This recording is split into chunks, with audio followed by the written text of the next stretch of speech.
Hello students, स्वागत है आप सभी का पार्ट 1 में। आज के इस वीडियो में हम लोग पार्ट 1 देखेंगे। पेपर का पार्ट 1 सॉल्व करेंगे, पेज 1 सॉल्व करेंगे। जी हाँ स्टूडेंट्स, जैसा कि आप देख पा रहे हैं, हम लोग अर्धवार्षिक परीक्षा कक्षा 11 भौतिक विज्ञान का एक क्वेश्चन पेपर हमारे सामने है, आपके सामने है, और इसको हम लोग संपूर्ण हल करेंगे। और देखिए क्या होता है, स्टार्टिंग में बच्चे लोगों के अंदर बहुत डर होता है, क्योंकि 11 में उन्हें स्कूल की तरफ से, विद्यालय की तरफ से, कॉलेज की तरफ से बहुत ज़्यादा प्रेशराइज किया जाता है कि देखिए आप लोगों को फेल किया जाएगा। और आप यहाँ अधिकतर बच्चे स्कूल में, विद्यालय में फेल किए जाते हैं। तो यहाँ पर देखिए आपका अर्धवार्षिक परीक्षा का पेपर है, तो आपको बहुत ज़्यादा घबराने की ज़रूरत नहीं है, बहुत ज़्यादा टफ पेपर नहीं आता है। अगर आपने थोड़ा सा भी ध्यान लगाकर क्लास में पढ़ाई किया है तो बहुत ही अच्छे ढंग से आप अपना पेपर सॉल्व कर सकते हैं।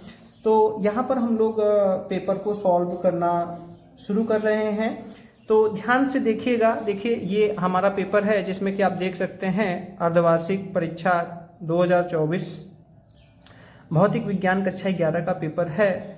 तो जो इम्पोर्टेंट क्वेश्चंस होते हैं वो लगभग सेम ही होते हैं। तो देखिए यहाँ पर हम देख रहे हैं कुछ बहुविकल्पी क्वेश्चंस हैं। इसके अलावा यहाँ पे खंड ब है, जिसमें कि 4 क्वेश्चन हैं। इसके अलावा अगर हम और आगे बढ़ें तो यहाँ पर आप देख सकते हैं खंड स में, यानी कि दूसरे में 4 प्रश्न हैं, तीसरे में क ख ग घ, इसमें भी टोटल 4 प्रश्न हैं, और यहाँ पे पेपर ख़त्म हो जाता है। और अगर हम आगे बढ़ें तो आगे देखिए यहीं तक पेपर है, यहीं तक पेपर है, इसके आगे पेपर नहीं है।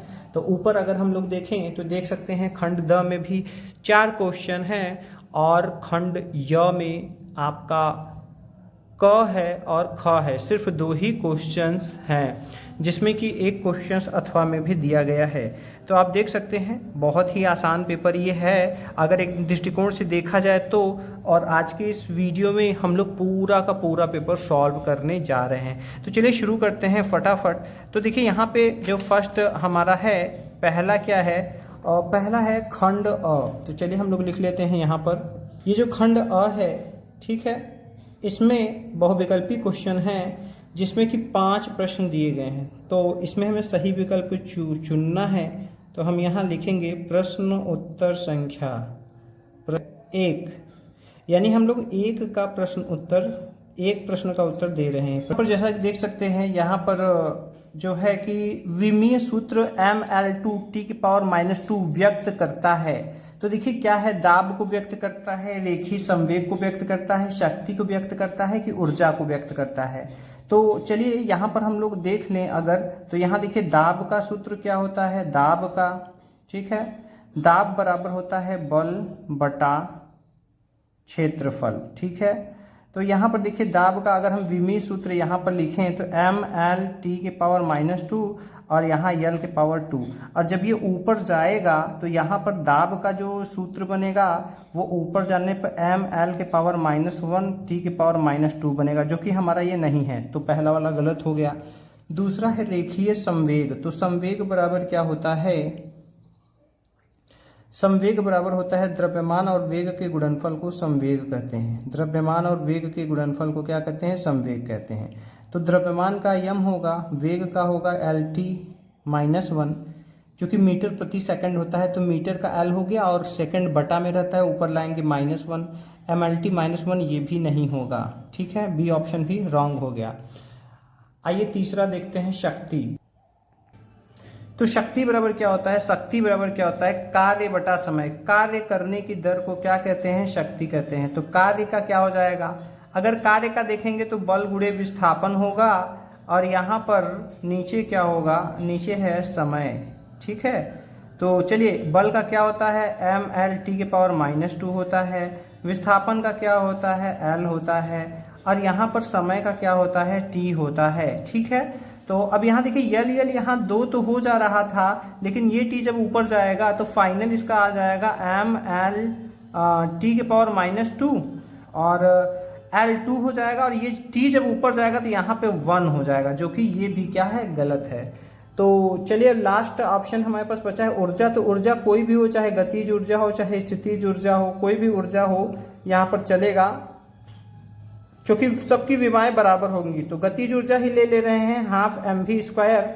अब यहाँ पर देखिए क्या हो जाएगा, यहाँ पर द्रव्यमान का होता है m और यहाँ पर जो वेग होता है LT-1 होता है और इसके ऊपर स्क्वायर लगा हुआ है। तो यहाँ पर हम लोग देख पा रहे हैं m और l के ऊपर 2 हो जाएगा, t के ऊपर -2 हो जाएगा और यही चीज़ यहाँ हमारा मैच कर रहा है। तो यही हमारा सही ऑप्शन होगा। तो कौन सा ऑप्शन सही होगा? यहाँ पर जो सही होगा ऊर्जा, ठीक है, ऊर्जा हमारा ऑप्शन क्या होगा? सही होगा। ठीक है, चलिए आगे बढ़ते हैं।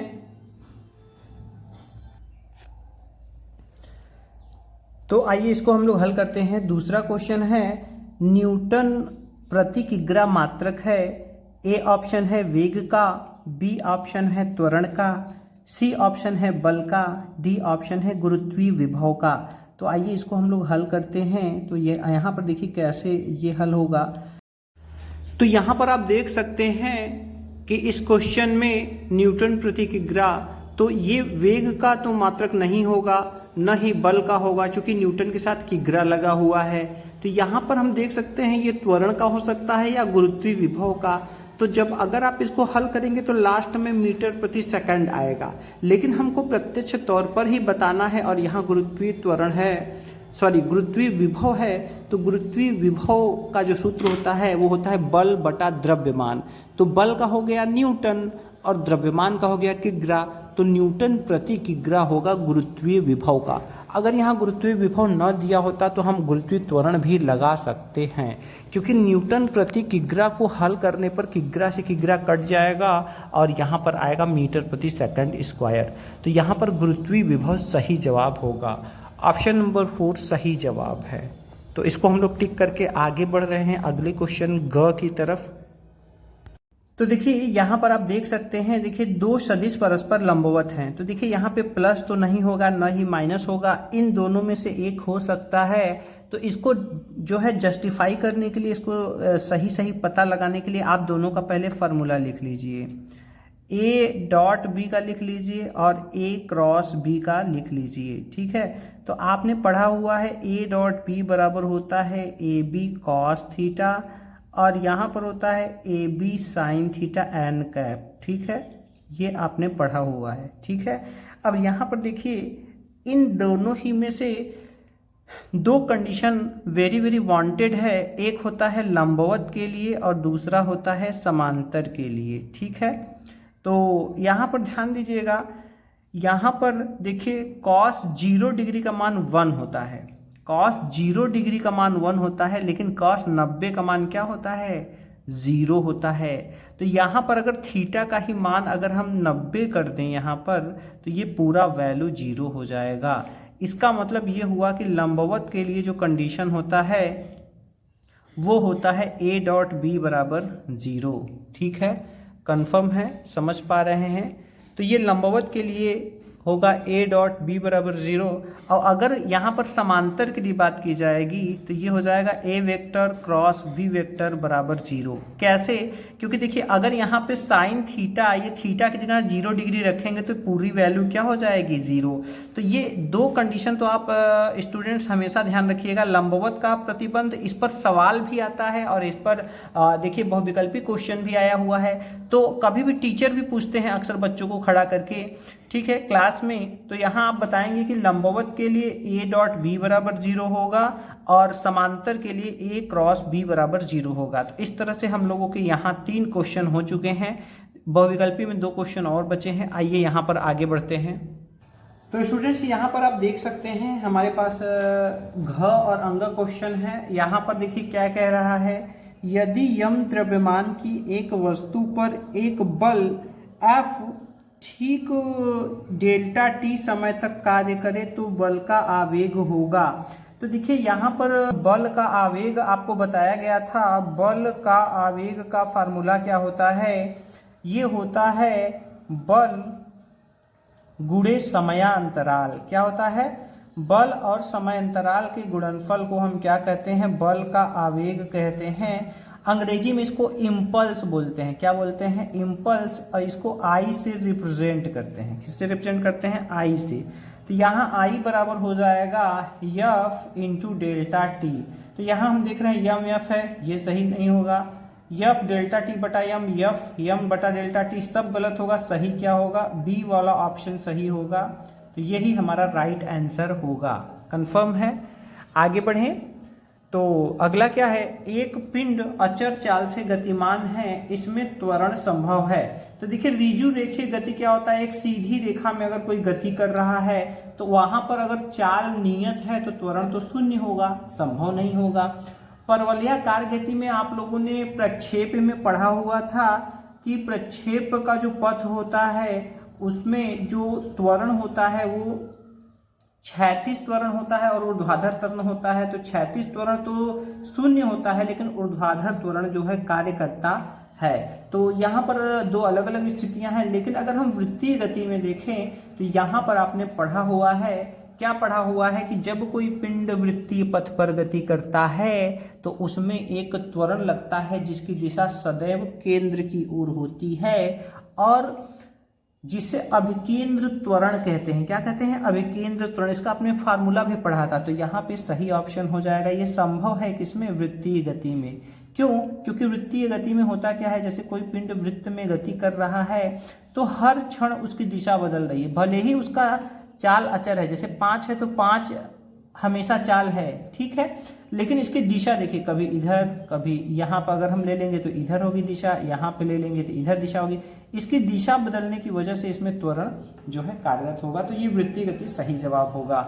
आइए अब हम लोग आगे बढ़ते हैं और आगे हमारा जो है खंड ब इंतजार कर रहा है हम लोगों का। तो आइए हम लोग चलते हैं खंड ब में। खंड ब, ठीक है। तो इसमें बहुत अच्छे अच्छे क्वेश्चंस यहाँ पर हैं, तो इसको हम लोग हल करेंगे। तो यहाँ पर हम लोग पहुँच चुके हैं प्रश्नोत्तर संख्या 2 में और इसमें हम बारी बारी से अपने क्वेश्चंस का जवाब देंगे। तो प्रश्नोत्तर संख्या 2, तो हम लोग इसके क्वेश्चन को सॉल्व करेंगे। क्वेश्चन क्या है? क्वेश्चन है संवेग की परिभाषा सूत्र व मात्रक लिखो, ठीक है। तो संवेग की परिभाषा, तो यहाँ पर हम क्वेश्चन इसलिए लिखते रहे हैं ताकि आप लोगों को समझाना है। आप लोग अगर क्वेश्चन कर रहे हैं अपने पेपर में तो आप केवल आंसर ही लिख सकते हैं, आपको क्वेश्चन लिखना ज़रूरी नहीं है। यहाँ पर इसका पीडीएफ भी हम आपको अवेलेबल कराएंगे, यानी कि अगर आप चाहें तो आप डायरेक्ट लिखा हुआ हल जो है वीडियो ना देख करके केवल हल अगर चाहते हैं तो वो भी आपको मिल जाएगा इस वीडियो के लास्ट में, ठीक है। तो अगर आपको कोई चीज़ नहीं समझ में आए तो दोबारा से आप वहाँ पर जा करके देख सकते हैं। तो यहाँ पर इसका उत्तर क्या होगा, आइए देखते हैं। तो देखिए संवेग की परिभाषा कहा गया है, संवेग की परिभाषा कहा गया है। तो यहाँ पर हमारा हेडिंग होगा संवेग, ठीक है। क्या हेडिंग होगा? संवेग किसे कहते हैं? तो किसी वस्तु के द्रव्यमान और वेग के गुणनफल को संवेग कहते हैं, ठीक है, आपको बताया गया है। तो देखिए यहाँ पर क्या होगा, यहाँ पर मैंने आपका ये जो है उत्तर लिखा हुआ है। यहाँ पर देखिए संवेग की परिभाषा सूत्र व मात्रक लिखिए। तो देखिए यहाँ क्या है संवेग, देखिए किसी वस्तु के द्रव्यमान और वेग के गुणनफल को उसका संवेग कहते हैं, इसे स्मॉल p से प्रदर्शित करते हैं। तो देखिए यहाँ पर हो गया हमारे परिभाषा। अगर आप इसको चाहें तो इन्वर्टेड कामा में भी कर सकते हैं इस तरह से। इसके बाद यहाँ पर सूत्र है, तो यहाँ पर आप हेडिंग करके दे सकते हैं कि सूत्र, ऐसे आप हेडिंग करके दे सकते हैं यहाँ पर, क्योंकि जिस तरीके से सवाल पूछा गया हो उसी तरह से आपको आंसर देना है। तो यहाँ देखिए यदि किसी वस्तु का द्रव्यमान स्मॉल m है तथा वह स्मॉल v वेग से गतिमान है तो उस वस्तु का संवेग बराबर होगा द्रव्यमान गुणे वेग। इसका मतलब P बराबर होगा m और v, ठीक है, द्रव्यमान m और v वेग, ठीक है। अब यहाँ पर मात्रक बोला गया है, तो संवेग का मात्रक क्या होगा? तो द्रव्यमान का मात्रक गुणे वेग का मात्रक। तो द्रव्यमान का मात्रक क्या होगा? किग्रा होगा। क्या होगा द्रव्यमान का मात्रक? किग्रा। और वेग का मात्रक क्या होगा? मीटर प्रति सेकंड। तो ये हो जाएगा मीटर प्रति सेकंड। तो ये हो जाएगा किग्रा मीटर प्रति सेकंड। ये हमारा संवेग का क्या हो जाएगा? मात्रक हो जाएगा, ठीक है।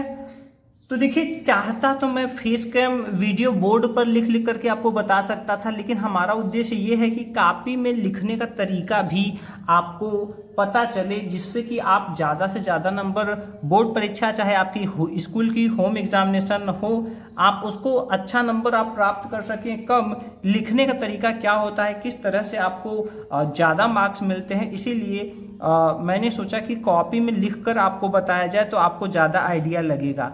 तो यहाँ पर हम लोगों का संवेग की परिभाषा, सूत्र और इसका मात्रक हो चुका है। अब आइए हम लोग नेक्स्ट पे चलते हैं। तो अगला क्या है, आप देख सकते हैं यहाँ पे ख क्वेश्चन, प्रत्यास्थता की परिभाषा लिखो। ठीक है, तो चलिए हम लोग ख प्रश्न पहले यहाँ पर लिख लेते हैं। तो यहाँ पर देख सकते हैं, यहाँ पर प्रत्यास्थता का हम लोगों ने यहाँ पे परिभाषा जो है लिखने के लिए बोला गया था। तो यहाँ पर हम लोगों ने लिख दिया है, प्रत्यास्थता किसी वस्तु का वह गुण है जिसके द्वारा वह अपने ऊपर लगाए गए विरूपक बल का विरोध करती है, और जैसे ही विरूपक बल हटा लिया जाता है तो वस्तु अपनी प्रारंभिक अवस्था को प्राप्त कर लेती है। ठीक है, तो प्रत्यास्थता क्या है, एक गुण है, एक प्रॉपर्टी है। फिर से सुनिएगा, प्रत्यास्थता किसी वस्तु का वह गुण है जिसके द्वारा वह अपने ऊपर लगाए गए विरूपक बल का विरोध करती है, और जैसे ही विरूपक बल हटा लिया जाता है तो वस्तु अपनी प्रारंभिक अवस्था को प्राप्त कर लेती है, पुनः प्राप्त कर लेती है, फिर से प्राप्त कर लेती है। ठीक है, जैसे कि देखिए कोई स्प्रिंग है, ठीक है, कोई स्प्रिंग है। अब स्प्रिंग को अगर आप दबाते हैं तो स्प्रिंग क्या हो जाता है, दब जाता है। ठीक है, लेकिन फिर क्या होता है, अगर हम वो दबाने वाला बल अपना हटा लेते हैं तो वो फिर से जो है जितना बड़ा रहता है उसी शेप में, उसी आकार में, उसी अवस्था में आ जाता है।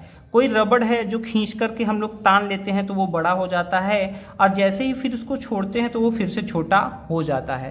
तो ये सब कैसी वस्तुएं हैं, प्रत्यास्थ वस्तुएं हैं, और ये जो गुण है उनका, इसको हम प्रत्यास्थता कहते हैं। चलिए आगे बढ़ते हैं। अगला क्वेश्चन क्या है, पास्कल का नियम लिखो।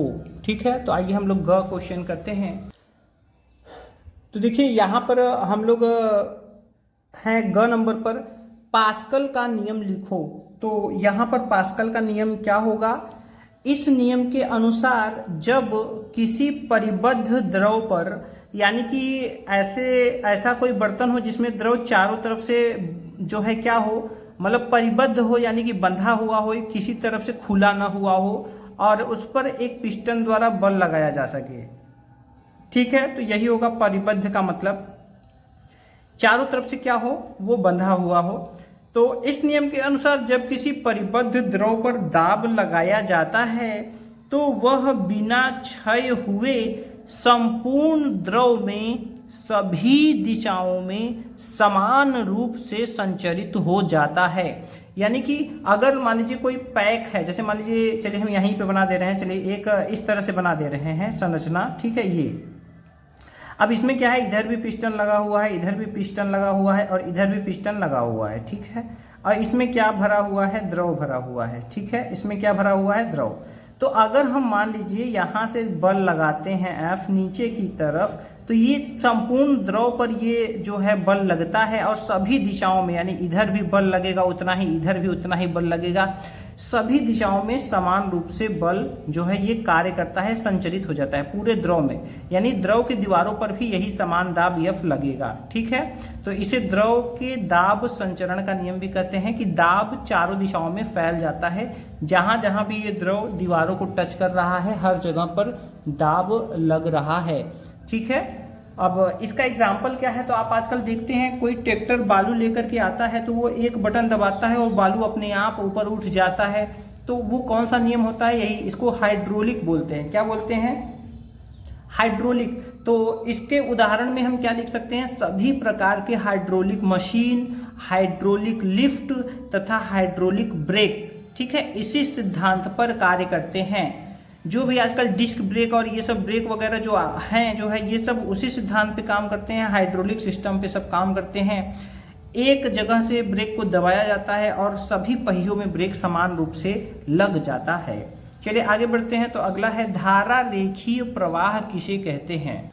तो देखिए यहाँ पर हम लोग खंड ब के लास्ट क्वेश्चन घ वाले क्वेश्चन पे हैं, धारा रेखीय प्रवाह किसे कहते हैं। तो देखिए यहाँ पर इसका आंसर क्या दिया जा सकता है। देखिए यहाँ पर इसकी परिभाषा लिखी हुई है, जब कोई द्रव इस प्रकार प्रवाहित होता है, यानी कि कोई द्रव बह रहा है, इस प्रकार बह रहा है, इस प्रकार प्रवाहित होता है कि द्रव का प्रत्येक कण अपने आगे के कण के पथ का अनुसरण करता है, यानी हर कण अपने आगे वाले कण के पथ पर ही चल रहा है तथा एक सीधी रेखा में चलता है, तो द्रव के ऐसे प्रवाह को धारा रेखीय प्रवाह कहते हैं। जैसे कि उदाहरण के रूप में किसी शांत नहर में धीमी गति से बहता हुआ जल, ठीक है।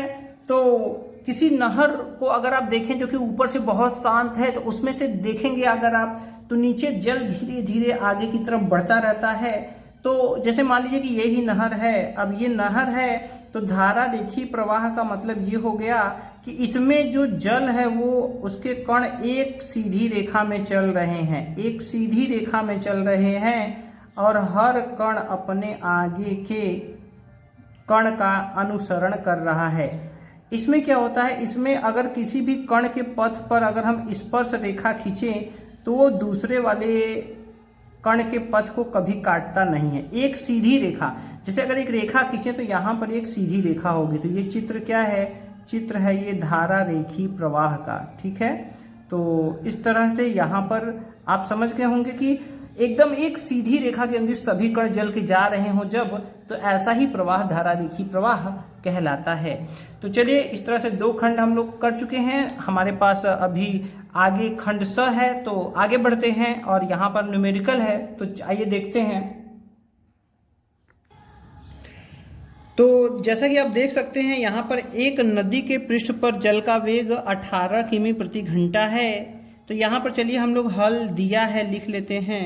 यहाँ पर दिया है, क्या क्या दिया है, यहाँ पर जल का वेग कितना दिया है, जल का वेग, वेग यानी कि v, तो ये कितना दिया हुआ है, यहाँ पर दिया हुआ है 18 किमी प्रति घंटा। क्या दिया हुआ है, 18 किमी प्रति घंटा।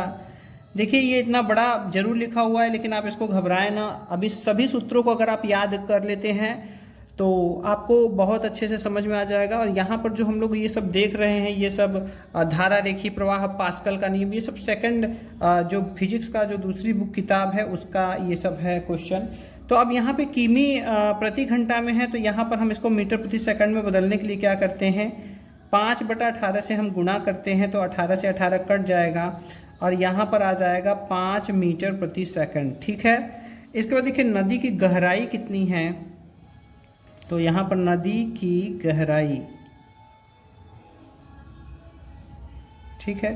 तो नदी की गहराई, तो यहाँ पे ये जल का वेग हम लिख ले रहे हैं, यहाँ नदी की गहराई, यहाँ डेल्टा जेड करके लिख ले रहे हैं, ठीक है, डेल्टा जेड, क्योंकि इसके जो सवाल होता है, सवाल में सूत्र जो होता है, सूत्र में डेल्टा जेड आया रहता है, तो इसलिए हम डेल्टा वी डेल्टा जेड ले रहे हैं। तो यहाँ पर ये कितना है, 5 मीटर है। तो चलिए ये तो मीटर में दिया है, चेंज नहीं करना है। अब देखिए हमें क्या पूछ रहा है, हमें पूछ रहा है स्पर्शीय प्रतिबल।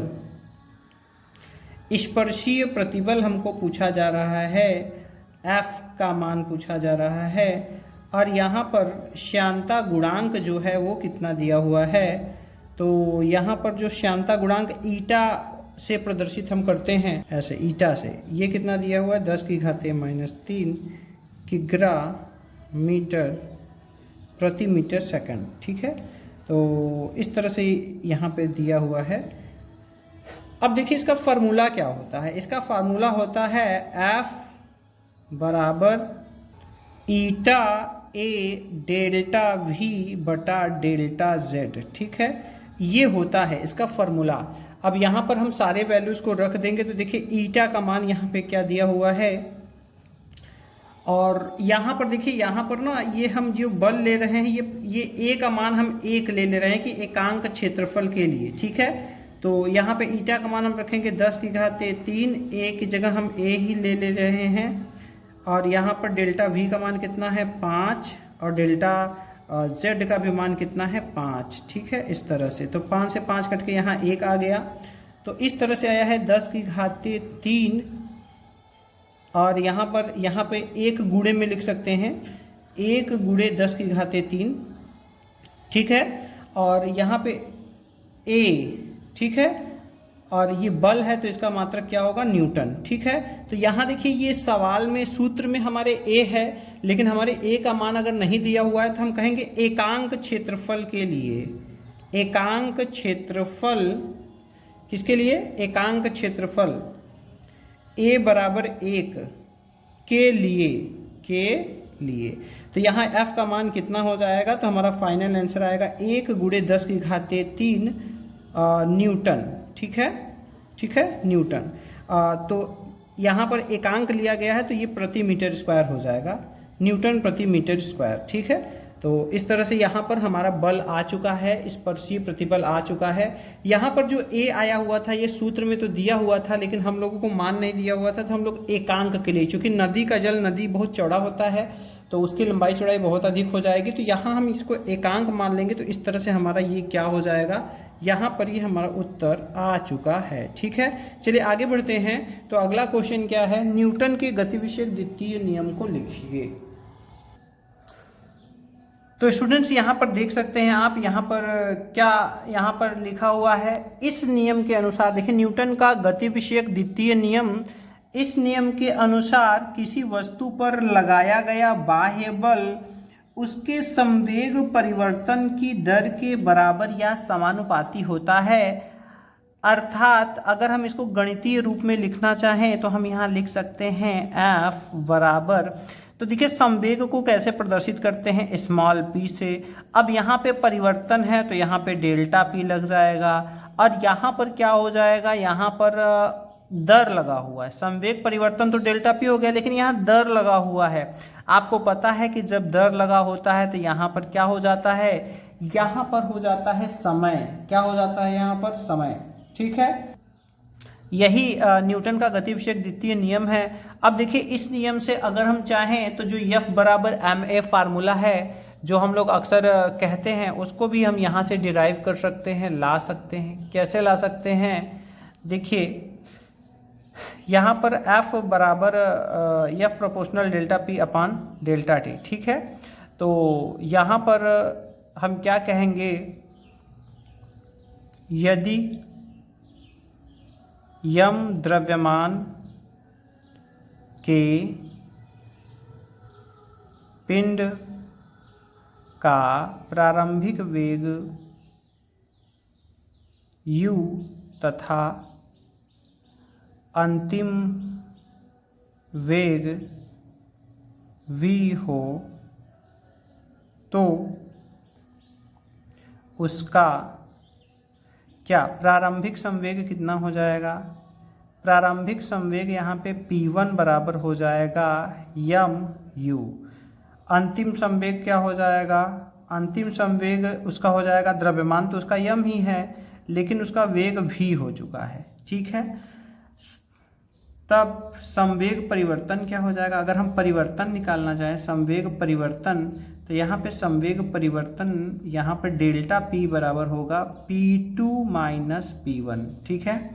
तो डेल्टा p अगर हम लोग यहाँ पे निकालें तो यहाँ पे ये हो जाएगा mv minus mu। Delta p अगर हम यहाँ पर निकालें तो यहाँ पर या ज़रूर लिख देंगे, यहाँ पर यम कॉमन हो जाएगा, ये हो जाएगा v माइनस u, ठीक है। तो ये समीकरण नंबर हम इसको 1 मान ले रहे हैं। अब यही मान हम ऊपर रख दे रहे हैं, लिखेंगे डेल्टा p का मान समीकरण 1 में रखने पर, या यहाँ शॉर्ट में अगर आप लिखना चाहें तो समीकरण 1 से भी आप लिख सकते हैं, समीकरण 1 से। तो जब हम यहाँ मान रखेंगे तो आप देख सकते हैं यहाँ f बराबर क्या हो जाएगा, डेल्टा p की जगह हम क्या लिख देंगे, यहाँ डेल्टा p बटा डेल्टा t था, तो हम लोग यहाँ मान रखेंगे तो f बराबर हो जाएगा, देखिए क्या हो जाएगा, यहाँ हो जाएगा mv माइनस u बटा डेल्टा t। तो अब हम इसको थोड़ा सा अलग करेंगे, यम को हम अलग कर दे रहे हैं और v माइनस u बटा डेल्टा t को हम एक साथ कर दे रहे हैं। और हम आप जानते हैं क्या, यहाँ पे हम बताएंगे, परंतु ए बराबर होता है v माइनस यू बटा डेल्टा टी होता है। अब यही वैल्यू अगर हम यहाँ रख देंगे, लिखेंगे, तब f बराबर क्या हो जाएगा, एम ए। ठीक है, तो देखिए यहाँ पर ये हमारा दूसरे रूप ही है, न्यूटन के दूसरे जो नियम है उसी से F बराबर m में निकाला गया है, यानी कि बल बराबर क्या हो जाएगा, द्रव्यमान गुणे त्वरण। ठीक है, तो यहाँ पर देखिए डिराइव करने के लिए नहीं बोला गया था, सिर्फ लिखने के लिए बोला गया था। तो यहाँ पर हम लोगों ने इसको सिद्ध भी कर दिया। ठीक है, तो इस तरह से यहाँ समीकरण नंबर 2 करके आप यहाँ से इसको कर सकते हैं। तो देखिए हम लोगों ने सिद्ध भी कर दिया न्यूटन का गति विषयक द्वितीय नियम। ठीक है, कि वस्तु पर लगाया गया बाह्य बल, इस नियम के अनुसार किसी वस्तु पर लगाया गया बाह्य बल उसके संवेग परिवर्तन की दर के बराबर या समानुपाती होता है। अर्थात इसका मतलब ये हुआ, अब अगर यम द्रव्यमान के पिंड का प्रारंभिक अंतिम वेग वी यू मान लें तो प्रारंभिक वेग संवेग यम यू होगा, अंतिम यम भी होगा। यहाँ संवेग परिवर्तन निकालेंगे, इसका मान यहाँ पर रखेंगे तो ये ए का फार्मूला इसमें बन जाएगा, एफ बराबर एम ए, बल बराबर द्रव्यमान गुणे त्वरण। इस तरह से हम लोगों ने ख जो क्वेश्चन है उसको सॉल्व कर लिया है।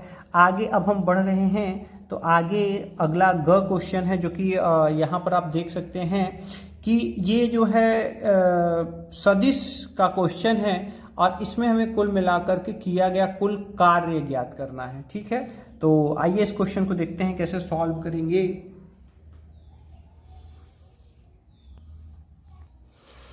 तो देखिए स्टूडेंट्स, यहाँ पे 3 बल हैं। F1 बराबर 10 आई कैप माइनस जे कैप प्लस 11 के कैप, F2 बराबर है 4 आई कैप प्लस 5 जे कैप प्लस 6 के कैप, तथा F3 बराबर है माइनस 2 आई कैप प्लस जे कैप माइनस 9 के कैप। किसी कण पर एक साथ कार्यरत होकर, यानी तीनों एक साथ किसी कण पर लगे हुए हैं और उसे बिंदु इतना से, यानी कि 5 आई कैप माइनस 5 जे कैप माइनस 7 के कैप से बिंदु 6 आई कैप प्लस 2 जे कैप माइनस 2 के कैप तक विस्थापित करते हैं, तो कण पर किया गया कुल कार्य ज्ञात कीजिए। अब यहाँ पर कुल कार्य हमको निकालना है, तो देखिए कार्य बराबर क्या होता है।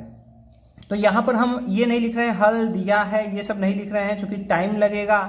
यहाँ पर हम डायरेक्ट कर रहे हैं, लेकिन आप अगर परीक्षा में कर रहे हैं और लॉन्ग क्वेश्चन को कर रहे हैं तो थोड़ा सा दिखाना पड़ेगा। हल दिया है, F1 बराबर इतना, F2 बराबर इतना, F3 बराबर इतना। ठीक है, इस तरह से लिखेंगे। इसके बाद फिर क्या, चलिए लिख देते हैं, फिर नेक्स्ट पेज में हम लोग करेंगे अच्छे से। तो हल दिया है, ठीक है, चूंकि आप लोगों का यहाँ पर एक कॉन्सेप्ट बन रहा है तो यहाँ हल लिखा हुआ है, सॉरी इसको लिखने की जरूरत नहीं है। दिया है F1 बराबर कितना है, तो F1 बराबर कितना है भाई, 10 आई कैप माइनस जे कैप प्लस 11 के कैप। F2 बराबर कितना है, F2 बराबर है 4 आई कैप प्लस 5 जे कैप प्लस 6 के कैप। F3 बराबर कितना है, F3 बराबर माइनस 2 आई कैप प्लस जे कैप माइनस 9 के कैप। ठीक है, अब यहाँ पर देखिए टोटल हम सबको ऐड कर दे रहे हैं, तो कुल बल कितना हो जाएगा, तो यहाँ पे कुल बल F बराबर हो जाएगा F1 plus F2 plus F3, तीनों को जोड़ दे रहे हैं। तो चलिए ऐसे ही जोड़ लेते हैं। बताइए 10 4 कितना होगा, 10 और 4 14, 14 में से 2 गया कितना हो जाएगा, 12 आई कैप प्लस, अब यहाँ पे देखिए 5 और यहाँ कुछ नहीं है तो 1 और यहाँ पे भी 1, तो चलिए 1 से 1 कट गया, यहाँ प्लस 5 जे कैप बचा रह जाएगा। यहाँ पर 11 और 6 17 होगा और 17 में से अगर 9 माइनस कर देंगे तो प्लस में 8 के कैप आ जाएगा। ठीक है, तो इस तरह से हमारा टोटल बल यहाँ पर आ चुका है। ठीक है, तो टोटल बल हमें मिल चुका है। अब हम यहाँ पे विस्थापन निकालेंगे। क्या निकालेंगे, विस्थापन। ठीक है, तो हम लिखेंगे कुल बल हो गया हमारा तथा विस्थापन। ठीक है, ये बल F वेक्टर है। ठीक है, और ये सब भी वेक्टर ही हैं। ये सब क्या है, सॉरी यहाँ पे तीर का निशान रहेगा ज़रूर से। ठीक है, तो ये सब वेक्टर ही हैं, F1 vector, F2 vector, F3 vector. ठीक है, इनका ये वैल्यू है। अब यहाँ विस्थापन हमें निकालना है, तो विस्थापन सदिश हम यहाँ निकाल रहे हैं। विस्थापन सदिश, तो इसको हम यस वेक्टर मान ले रहे हैं। ठीक है, तो अब जानते हैं अगर एक बिंदु से कोई दूसरे बिंदु तक विस्थापित होता है, यानी यहाँ इस पॉइंट से इस पॉइंट तक, तो दूसरे वाले में से पहला वाला घटाते हैं, ऐसा आपको विस्थापन सदिश में बताया गया है। तो यहाँ पर जो दूसरा वाला है उसको हम पहले लिखेंगे और जो पहले दिया है उसको हम बाद में लिखेंगे। तो यहाँ 6i cap plus 2j cap minus 2k cap हम लोगों ने दूसरा वाला पहले लिख दिया है। यहाँ माइनस लगाएंगे, अब यहाँ पहले वाला क्या है 5i cap minus 5j cap minus 7k cap, ठीक है। तो अब हम इसको माइनस करेंगे तो देखिए 6 में से 5 जाएगा तो कितना बचेगा 1i कैप बचेगा। यहाँ पर 2 है और यहाँ माइनस माइनस प्लस हो जाएगा, ध्यान दीजिएगा यहाँ माइनस है यहाँ भी माइनस है, तो माइनस प्लस हो जाएगा, प्लस 5 और प्लस 2, प्लस 5 और 2 7j कैप हो जाएगा। और यहाँ पर देखिए यहाँ माइनस है और यहाँ माइनस माइनस प्लस हो जाएगा, तो 7 में से 2 जाएगा तो प्लस 5k आ जाएगा। अब यहाँ पर देखिए ये हमारा हल होने वही वाला है बहुत ही आसानी से। तो हम यहाँ सूत्र लिखेंगे, हमारे पास दोनों हो गया है, कुल बल हो चुका है फाइनल, कुल विस्थापन हो चुका है फाइनल। अब कुल कार्य हमको पूछा गया था, तो कुल कार्य बराबर क्या हो जाएगा, W बराबर होगा F vector dot S vector, ठीक है।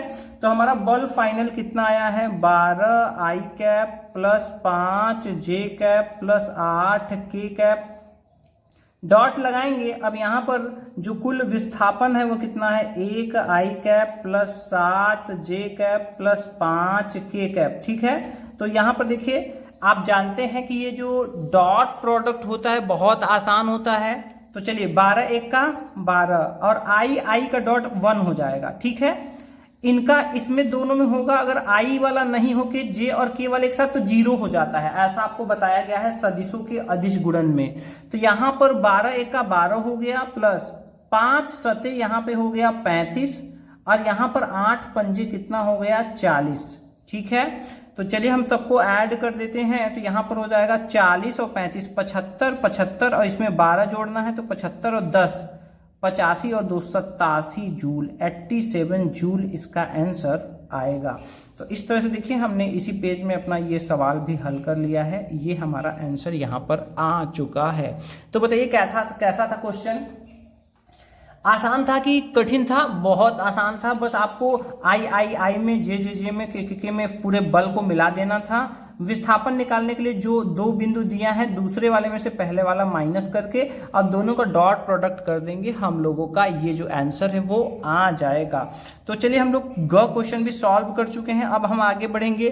चाल तथा तात्क्षणिक चाल की परिभाषा, सूत्र व मात्रक लिखो। तो चलिए हम लोग चलते हैं नेक्स्ट क्वेश्चन की ओर। तो देखिए यहाँ पर हम लोग आ चुके हैं नेक्स्ट क्वेश्चन पे, ठीक है। तो आइए इसको देखते हैं। घ क्वेश्चन है, चाल तथा तात्क्षणिक चाल की परिभाषा, सूत्र व मात्रक लिखिए। तो देखिए यहाँ पर हम लोग चाल की दो परिभाषा यहाँ पर लिखेंगे और देखेंगे, और आपको जो सरल लगे आप वो वाला यहाँ पर यूज कर सकते हैं। तो देखिए क्या होगा, किसी गतिमान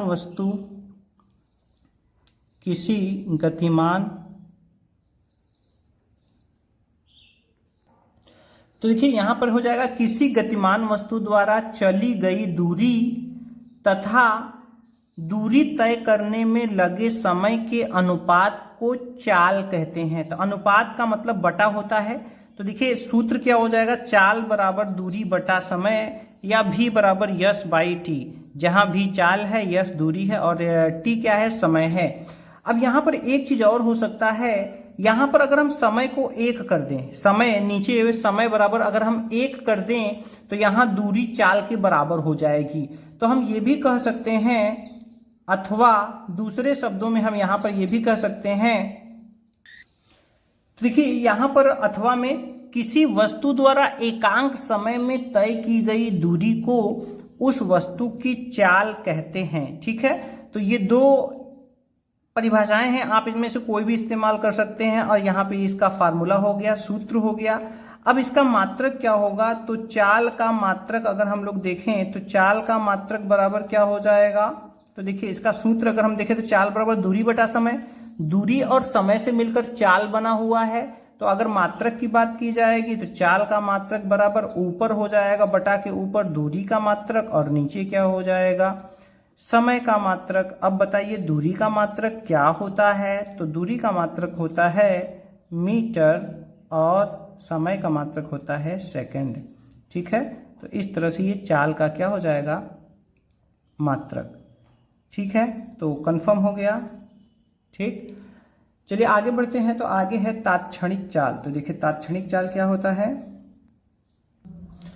तो देखिए यहां पर क्या होता है, किसी गतिशील वस्तु की किसी विशेष क्षण पर प्राप्त चाल। तो यहां पर देखिए गतिशील वस्तु तो है, लेकिन उसकी किसी एक विशेष क्षण पर जो प्राप्त चाल है वह उसकी तात्क्षणिक चाल कहलाती है। इसमें समयांतराल डेल्टा टी क्या होता है, ये डेल्टा टू अत्यंत सूक्ष्म होता है। तो अगर हम इसके सूत्र की बात करें तो सूत्र यहाँ पर तात्क्षणिक चाल जो होगी, तात्क्षणिक चाल, तो यहाँ पर v बराबर क्या होगा, तो यहाँ पर देखिए पहले ही यहाँ लिखा जाता है limit delta t tends to 0।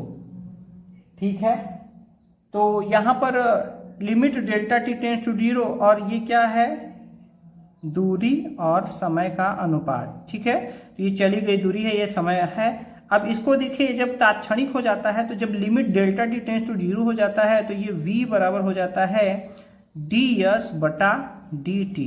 ठीक है, तो ये इसका फॉर्मूला हो जाएगा तात्क्षणिक चाल का। यहाँ पर limit delta t tends to 0 होता है और ये जो डेल्टा एस डेल्टा टी होता है वो ds बटा dt में चेंज हो जाता है।